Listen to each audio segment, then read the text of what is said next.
Welcome, everyone, to another exciting series of Behind the Comic. I am your host, Sean Fuller, and today we're diving into not one, but two exciting new indie series Dreamwalkers and Soul Blaster, Bond by Fire. We're going to talk with today's guests about the creative vision behind these projects, the journey of bringing them to life, and how we can help support their Kickstarter campaign, which is already at 66% funded. If you love live action packed stories, bold new worlds, and just love indie comics, we are in the right place. And if you don't mind, let's get started. First of all, Will, can you introduce yourself to the audience and tell us a bit about yourself? Okay. Yeah, my name is Will. How you doing? I'm the creator of Obsidian Dream House LLC. That's my company that I created so we can be a self-publishing agency for others who want to create their own books. And it gave me an excuse to write my own stories and publish them myself. A little bit more. Oh, okay. I normally try to get a little bit background of you, so it's kind of like where you from,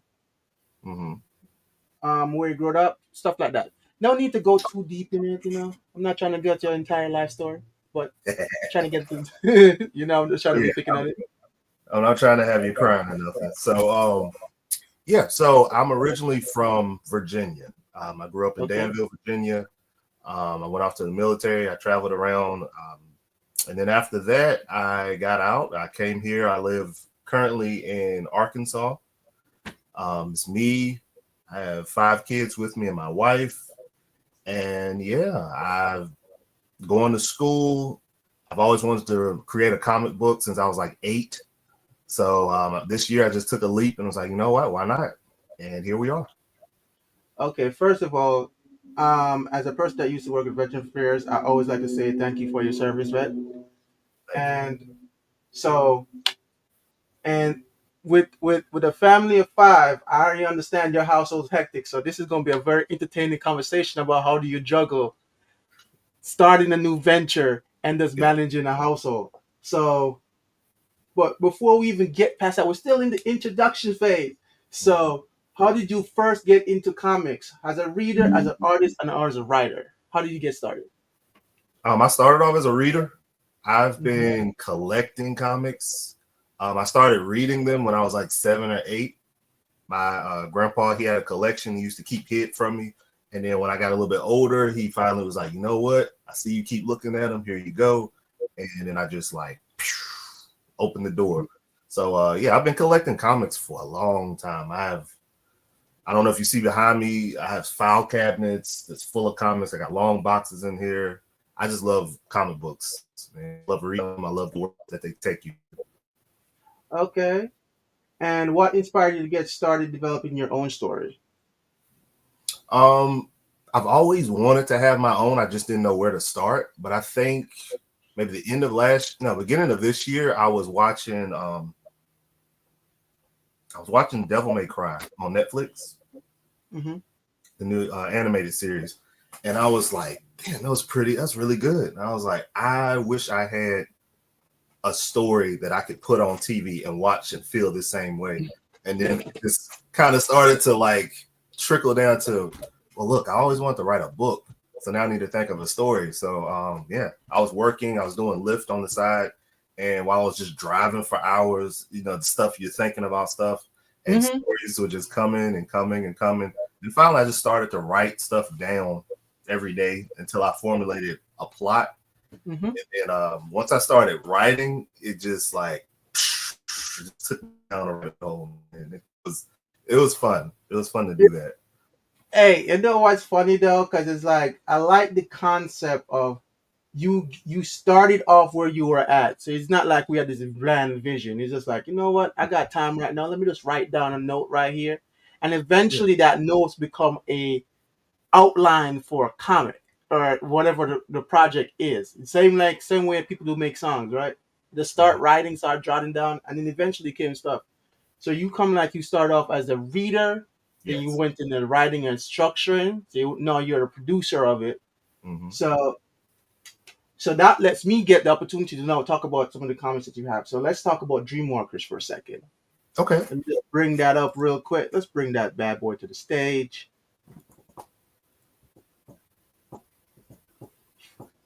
All right.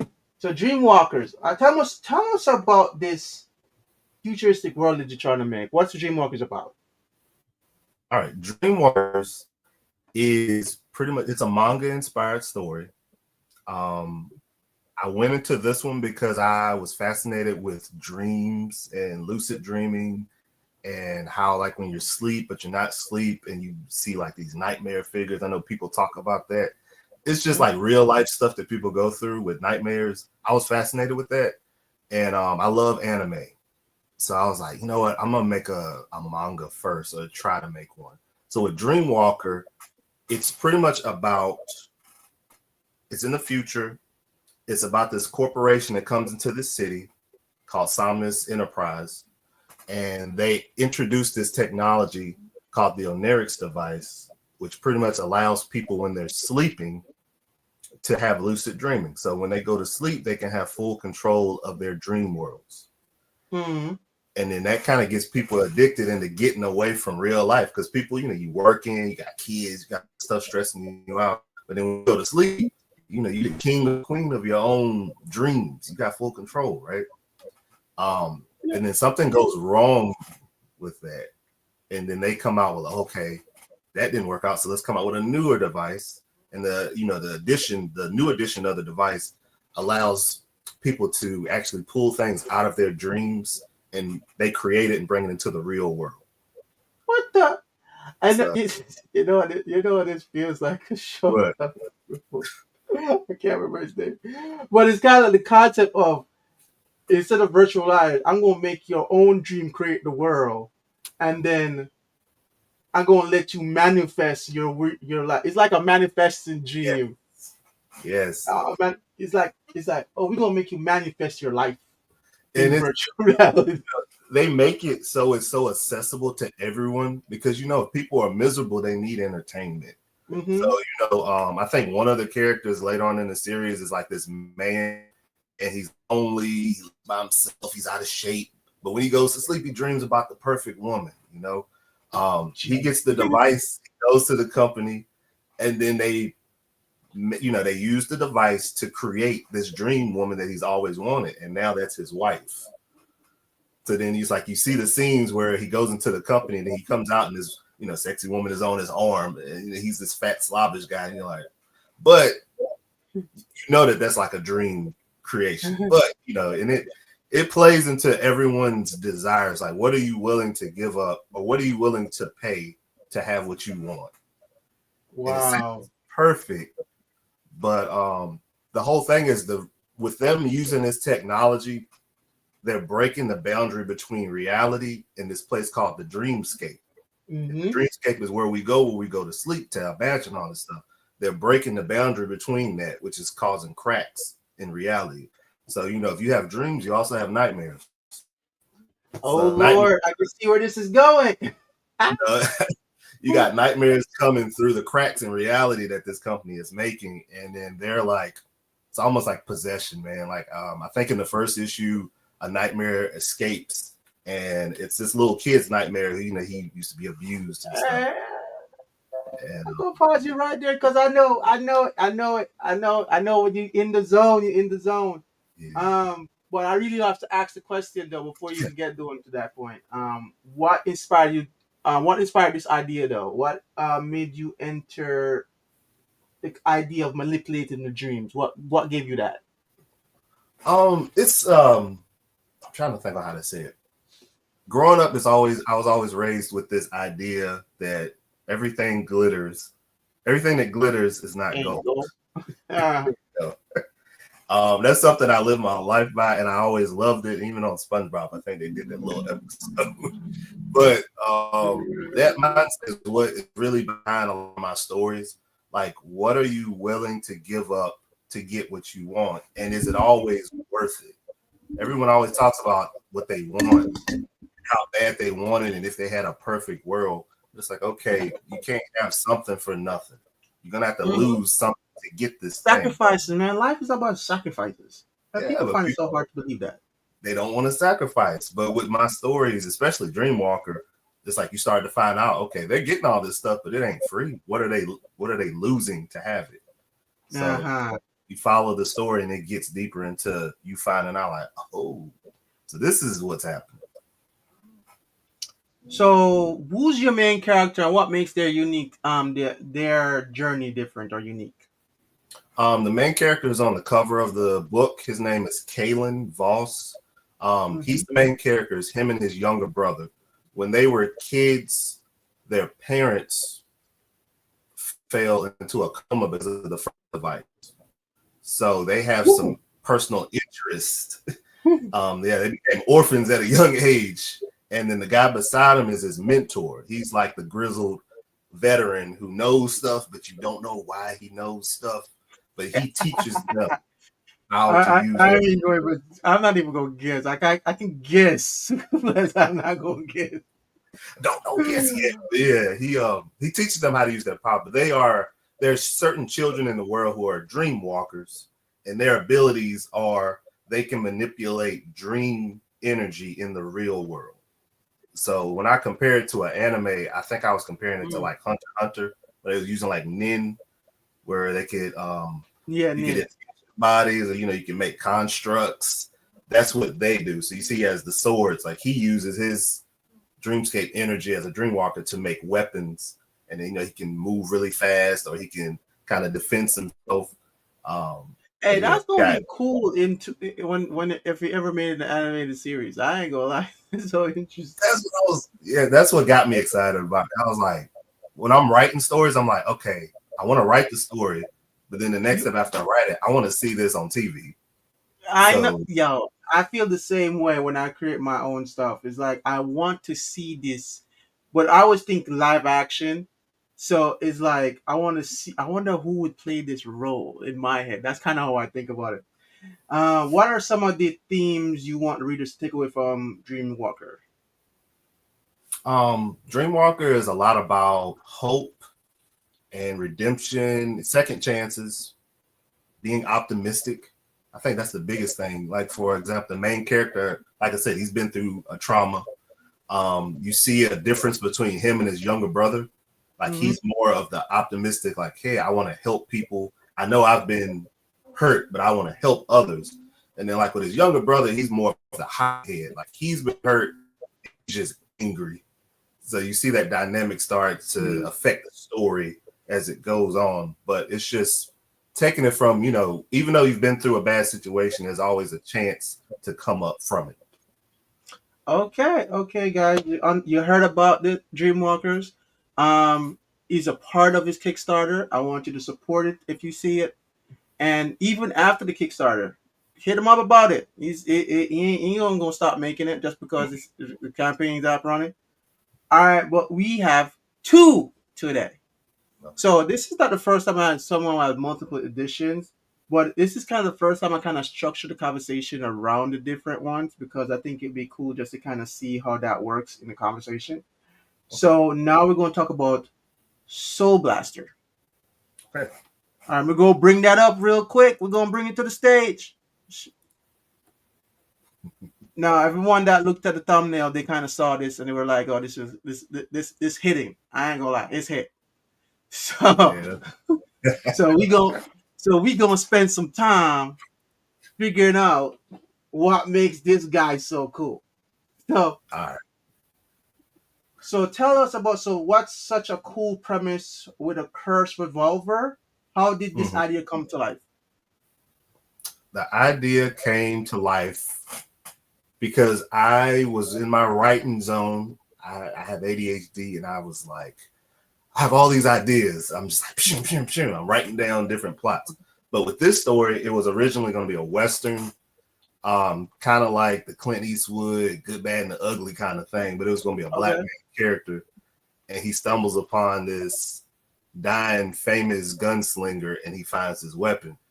But then I was like, you know what? I was thinking about Guardians of the Galaxy, Cowboy Bebop. Like, it'd be Okay. cool instead of it being on It's old Earth. school. You're gonna go old school cowboy shit. Yeah, because that's what I grew up watching. I was like, it'd be cool if this was in Trigun. space. Yeah. Trigun, that is the one. The vibe I want to set for it is like Trigun and Cowboy Bebop, where it's in space, but it gives you like a westernish kind of vibe, where you know you got the gunslinging and stuff like that. You got The minute you said that, the first comment that popped, the first anime popped back in my head was Outlaw Star. I used to love that shit. I watched all that. That was my childhood. Man. I was like, I'm still mad that they ain't a reboot on this yet. I'm saying we did the reboot of Trigon, which I didn't really care for, but I like the original one. But that's the premise behind this story. It's you gonna be the reboot to it, okay? You the story. This is gonna be like, we ain't seen a good space western in a minute, so you might as well make this one. And, and I was like, I like space, but I was like, I grew up. My dad watched westerns all the time, and I used to hate them, but I love. You learn to love it over time. So I was like, man, it'd be cool. But it's a black main character, and with this one, the guy on the front, originally and it's all in the first issue, but originally like he's from the streets. It's like the early 90s. He's from the streets of Harlem, and he always Davis right now. Then, Dennis. Dennis Treadway, aka Coyote, is his name. He made a nickname for himself, and that whole persona you see on the front cover is who he built himself to be. Because when he was a kid, he used to watch the TVs out on the street, and it was like a famous action guy on the TV, and he modeled that guy. He was like, I want to be like him when I grow up. So when I was talking to the artist, because I had an artist draw this, I was like, man, thank Shaft and Black Dynamite. That's the person. He like wants to be big. He wants to be seen. He wants the finer things in life because he ain't never had it. He an orphan, but he's got heart though. He ain't arrogant. He has a heart. He looks out for the little guy, but he wants the money and the ladies, and he wants the stuff, the status. And that's him on the cover. Once he becomes an adult and he gets it, then he's like, okay, this is me. He keeps that whole cool, calm, smooth thing going on. And I like it. So we kind of touched on this. So it's kind of like it's the concept of cowboys in space is what can readers expect about the world building that you're trying to build there. It's like this. Is this like a for example with which one I'm thinking? There's a few that's like one planet. Like Trigon was like one planet.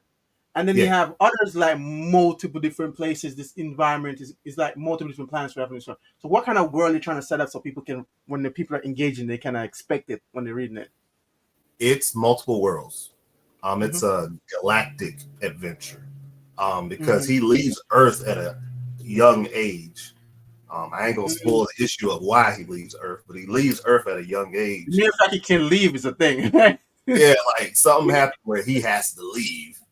And then he takes what he's learned from his young age and he takes that off into space and he builds a whole new persona off of what he wants to be and what he knows. So, when he gets out there, he just like, who's this guy? But he makes a name for himself.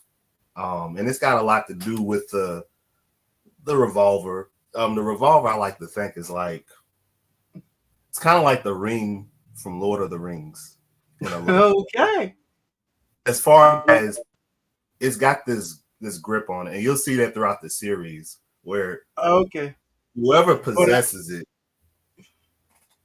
whoever possesses it gets like, they're very wealthy, lucky. They get all these great things, but it comes at a cost, of course. That's the whole thing. And I'm not going. Ain't nothing free in life. Sacrifices up there. Free life, right? So it comes at a cost, but the people who know him don't know that he has to pay to have all these things that he has, So to them, he goes out there and he makes a name for himself, and he's one of the most famous bounty hunters in this side of the galaxy. And then, you know, all the, you know, he goes to a spaceport and the ladies are suing over him, you know, and the guys are scared of him because they're like, but inside, he's like, I got to keep this up by doing what I got to do so I don't lose all of this stuff I've gained.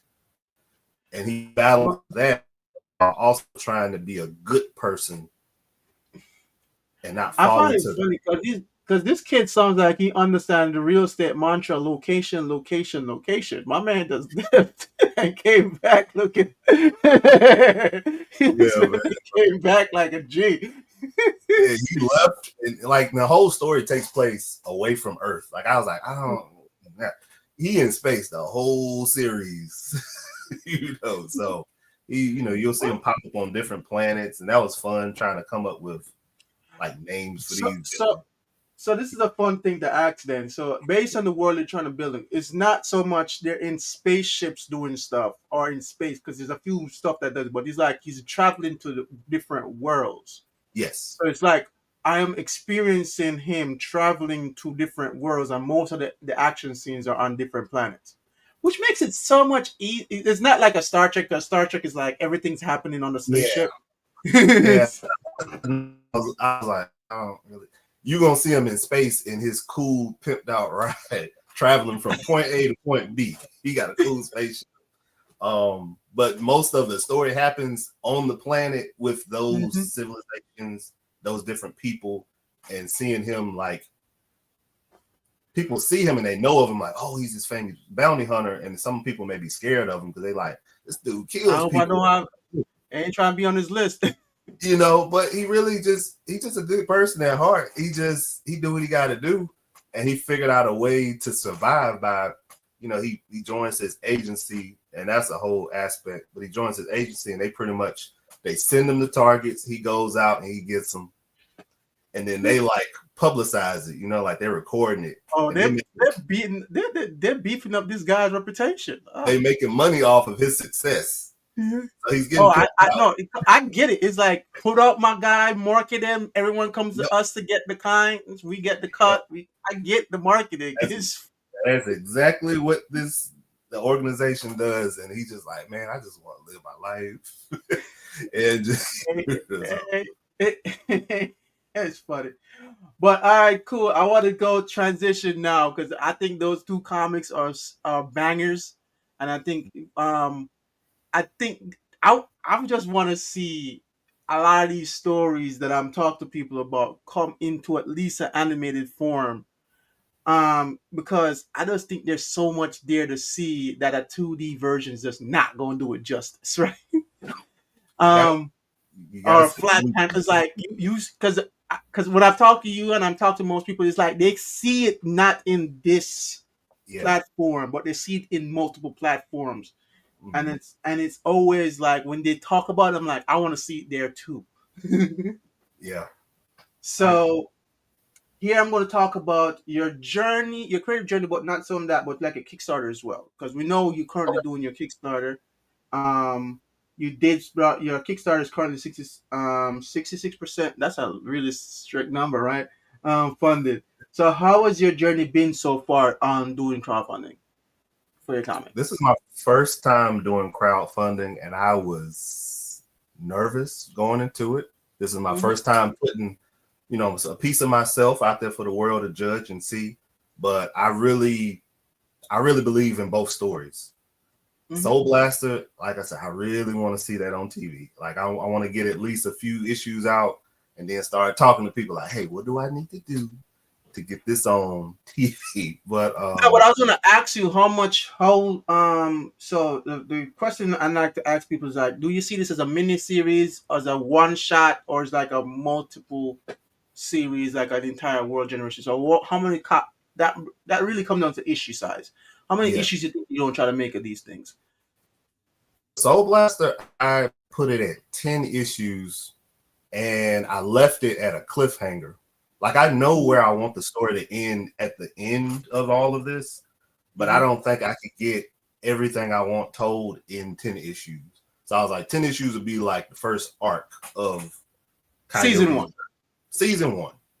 10 issues for him. Dreamwalker, I don't know what I was on. I know what I was on. I went to a store when I was trying to figure out how to even write it, and I looked at some other mangas, and I was like, "These it's like 160, 200 pages in this book," and my issues is 30, 20 something, 30 pages. So in my head, I was like, I need to make longer. I need to like push the story out, and I had a lot to sell, and it goes deep and deep. So that one is like 3 seasons, I'll say, for Dreamwalker. But I did that because if you put it in a manga or anime style, it'll go quicker. But each season has a plot. And I would say that is true. Even for my comic, right? I did do at 12 pages per issue, just because I was making it specifically for web based. But then when I did make it in a graphic novel for season 1, it's this thick. I forgot how much pages, but it's thick. And so it comes down to the format you're trying to make it in, and that kind of dictates the pace that you go at, right? And so if the way you're seeing that you're doing is like you're trying to do a crowdfunding campaign, that gives you at least the flexibility of just having a solid product that you can just push out. And then if you decide to put it on the web or something like that, you have the option, because you at least made some of your money back. I'm not saying you got all of it yet. So what has been your biggest challenge in creating and funding these comics? I like with the Kickstarter, the biggest challenge is getting people to see the dream that you see. Like you said earlier, I see it up here like I'm watching a Netflix TV show. Mm-hmm. So when I'm writing it just like how I would want to see it on TV. And then when I see it on the page, it looks good and I love it. But then trying to get people to understand, like, this book is the blueprint to get me to that TV show. So when you see it, you can be like, oh, this is what he was seeing. But we got to get it on paper first. It's the same with Demon Slayer. People don't understand, like, the studio that's doing that. Oh my God. But there's certain scenes in it. If it wasn't the fact that they had the 3D version and it can just like twist and show different angles of the same scene, you would not get it from the manga how awesome this scene is. And it's good, but yeah, when you see it on TV or big screen, it's like, ooh, it's hit. It's hit. But that's the dream. Goal is to hopefully get to a point where people can build up these worlds on that 4D production at scale. Right now, I don't necessarily want people to have to go to Disney just to be able to build their own thing. It's like, we don't need a couple 100 million audience. We're good with 100,000 as long as we're getting paid for this. Yeah. So before I actually go to my next session, let me go in my sponsors that we pay some bills right now. So if you don't mind, let me just go chip in and let my sponsor talk, or should I say, add my sponsor to the screen real quick. All right, guys. For everyone that's watching, you've been listening to a series of bits. You kind of know who our sponsor is. It's mycomic.ai. What's about? It's about helping comic book artists find profitability with their comics. We cover everything from events like going to your first Comic-Con all the way to just marketing and online sales. So if you want to get AI powered insights into your comic journey and building a solid business behind your comics, join us for the beta for My Comic AI. Thank you very much, and let's get back to the show where we just wrap up and talk about all the good stuff what it means to be a comic book creator in this season now. All right, let's get back to my. Thank you for allowing me to pay some bills. So, as I told you, this is the part that wait, I forgot where I was. Sorry. What hitting your goal? What does hitting your goals means to you? That's a good question. You said, what does hitting my goals mean to me? Yo, Kickstarter. We're still on Kickstarter. So, what does hitting your goals mean to you, and what can your backers expect as a reward? How does that look for you? With the Kickstarter, a lot of people I think I've talked to, they're like, "Oh, the money's going directly to me." But I know if anybody who's started to write or they've been in this for a while, the money's not coming to me. The money from the Kickstarter is going directly into making this book physical and then shipping it out to Mm-hmm. you guys. That's what the Kickstarter money is for: production and shipping. And And putting it I'll on get the money Amazon. Getting eventually later down the line. But right now, I'm just trying to get it into people's hands so they can enjoy it. And that's what the Mhm. Kickstarter is for. I'll be doing more over the next year. I got some plans lined up. But yeah. And as far as like the tiers, I tried to make it diverse. I have two different artists on each book. So what I did, you have those original pictures of the cover, and then I talked to both of them. I was like, okay, let's have fun. I want y'all to switch and draw a cover for the opposite book. So I have a variant cover for Kickstarter that's exclusive to Kickstarter, and they look really good. One for Dreamwalker and one for Soul Blaster, and I really like them too. You know, so we'll see if people really like them. I'll continue to do those as variant covers. Hey, I find that the creative is always the what they call it. The creative is the variable, right? So the difference between how one thing performs versus the other is always creative. And so if you think you're gonna try different things to see what people love the most, hey, more power to you, man. Cause it ain't going nowhere but up, right? Yeah, yeah, we moving, and I'm not stopping with this one. I got buku stories. I just need to learn to focus on one at a time, so I'm not like three stories at one time. You know, but And before I even go on to my last section, I actually have to ask this question because talked about it earlier, and I always like to make people finalize their thoughts. You mentioned wanting to expand your story into animation in the future. yeah. Can you share a little about that vision for you? How you see it, where you see it, like how does that seem? Or how does it transition for you to the animated version? Um, I'm trying to think. Like with Dreamwalker, I'm really into Bleach, Jujutsu Kaisen, those kind Mm-hmm. of vibes, right? So if I could get Dreamwalker on a studio like Crunchyroll or something, maybe one day, or something where I could have that type of animation style Mm-hmm. and tell the entire story, I think it would look amazing like that. I should check. I wonder if someone ever crowdfunded an entire anime series build out and got it to from start to finish. I guarantee someone did. I Mhm. guarantee someone did. I think it'd be cool to see um a few more indie stories become real life commercial success. And I Yeah, don't mean, and I mean in the way from the creator's standpoint, not necessarily from a studio standpoint or a common, because for example, when we look at um solo leveling, yeah. it's my perfect example of a breakout indie success, right? Hmm. I saw the payouts that the everybody got, and then the payout that the creator got, and I was like, I ain't feeling it. I ain't feeling it. I'm And like, then, I'm like, that made me feel some kind of way. I said, I understand why Marvel is Marvel, because Marvel is like, you ain't gonna rob us like this. yeah, they're gonna get their cut at the end of the day, and that's the reason I even did my own publishing thing, because I was like, at first I was like, all right, I got these ideas, I'm gonna pitch them to like Image, Dynamite, all this Mhm. stuff, but then I started looking at the cuts and the deals that are being made, and I was like, If the I'm further not up the getting rich. value chain you get, the better it gets for you, and the better your negotiating power. And I think Michael Jackson was the greatest one that did it when it comes to those negotiating deals from a distribution level. Like, I Mhm. can do everything else. You can just distribute it.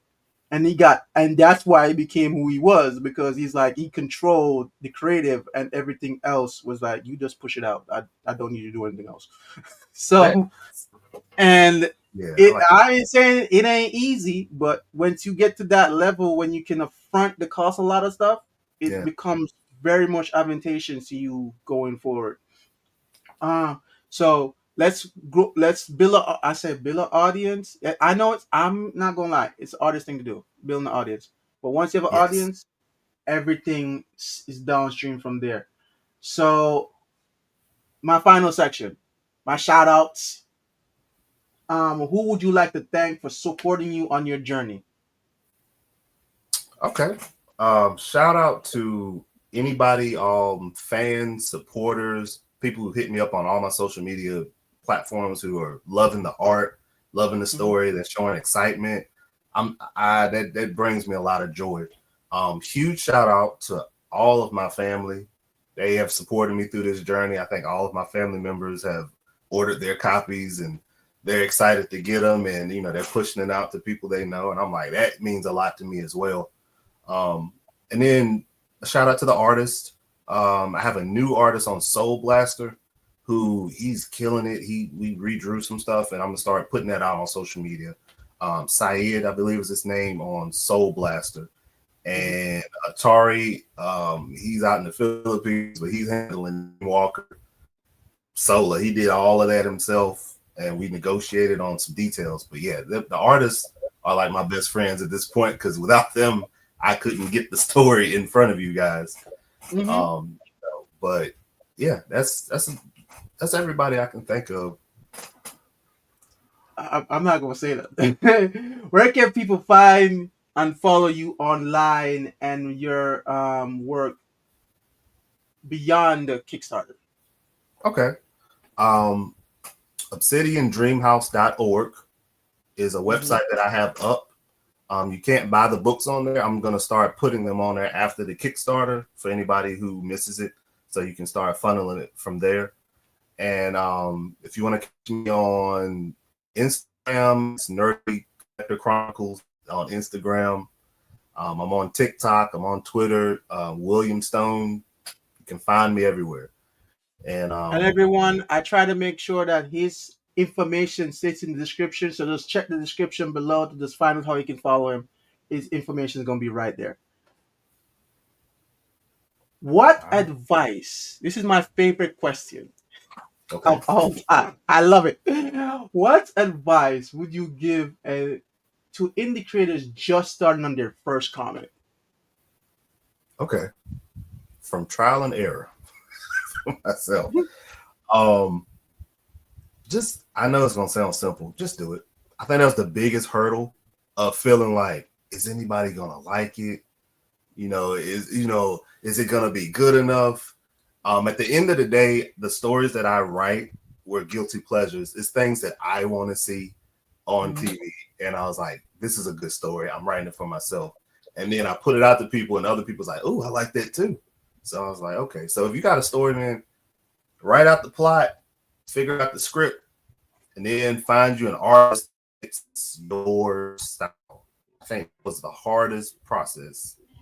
Talking to a lot of different artists, and some of them want to do it their way.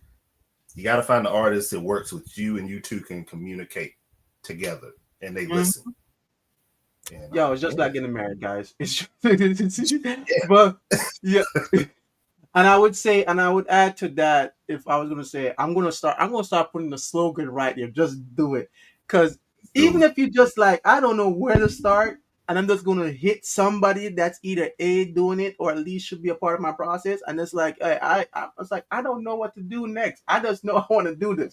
Yeah, Just do it. It's like they ain't gonna hate you. They're gonna be like, welcome to the family. I'm gonna tell you where to start. shoot. Another before we leave, I did forget. There's a few artists. I know Obi is one of them that I didn't give their credit to, but I reached out to them when I was struggling, and they hit me up on some good advice in the Mm-hmm. business. And I was like, man, I like talking to other artists, so don't be afraid to talk to people who've been in it. Like, Sean here, I'm gonna probably hit you up some more after this podcast if I got Hey, questions because you've been there. So, hey, people don't understand the reason why I created this story or this show is literally for the purpose of me talking to other person. Because you don't, it's isolating when you just think you're doing everything in a vacuum. But when you Yeah. start talking to other creators and comic book artists, and Mhm. you get to meet the ones that's been doing it for 20 years versus the one that's just getting started, you be like, oh man, we on the same boat. This is a fun ride. I'm We starting to can learn go to that. Comic Cons and be like, "Hey, what's up, my dude?" And We even meeting people at Comic Cons. I look forward to Baltimore Comic Con next month. Uh, I'm gonna be there, guys, and so it's one of those things that I look forward to it.